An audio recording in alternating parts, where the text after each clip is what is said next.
Santa Cruz, California, January 6, 2023.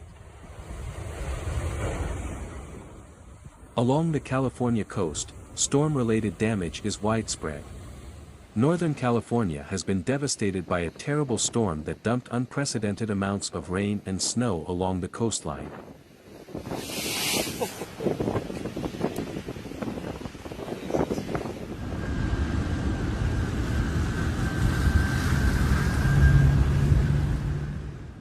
Homes' walls were carried away by enormous waves, and the entire region experienced floods, mudslides, and sinkholes. On Thursday, there were 2 reported deaths. A 19-year-old woman died when her automobile collided on wet roads, while a youngster died when a tree fell on his home. Oh my gosh. Whoa, whoa, whoa, whoa. What? What? Holy crap. Wow. Holy Wild, huh? I've never seen anything like this here.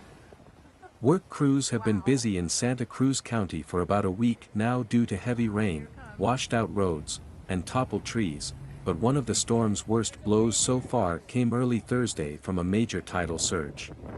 A section of the Capitola Wharf broke off in the middle and plummeted into the rising water after being battered by a constant parade of waves that reached heights of about 20 feet.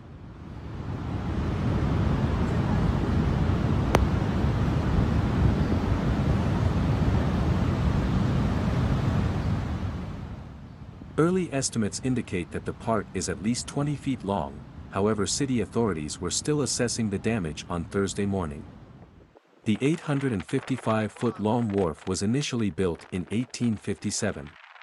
The water in Soquel Creek, which flows through the city before emptying into the Pacific Ocean, increased along with the rise in ocean levels.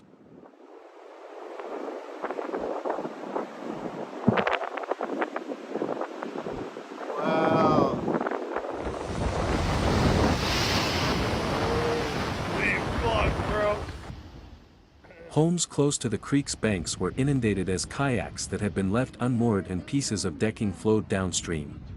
When the tide is high, the creek typically reaches a level of 6 feet, according to Capitola City Manager Jamie Goldstein, but Thursday's watermark easily topped 10 feet, exceeding the channel's limit.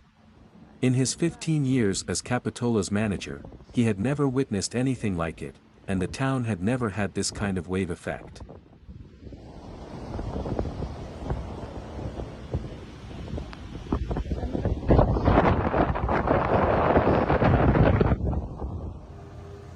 The surging flood and the enormous logs and debris it carried also seriously harmed several waterfront shops in Capitola Village.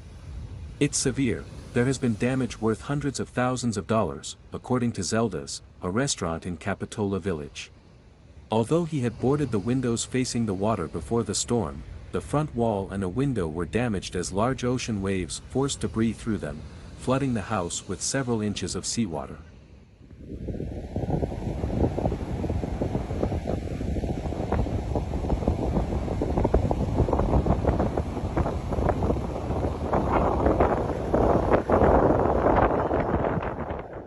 Since big trees and power lines were uprooted and pushed over by hurricane-force winds, approximately 97,000 houses and businesses without electricity as of Friday morning.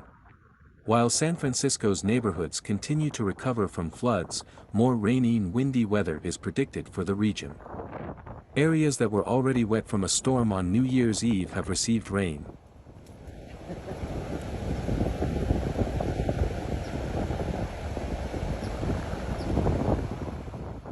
On Thursday morning, a resident of the coastal town of Cambria in San Luis Obispo County was impacted by a very huge rogue wave inside their residence.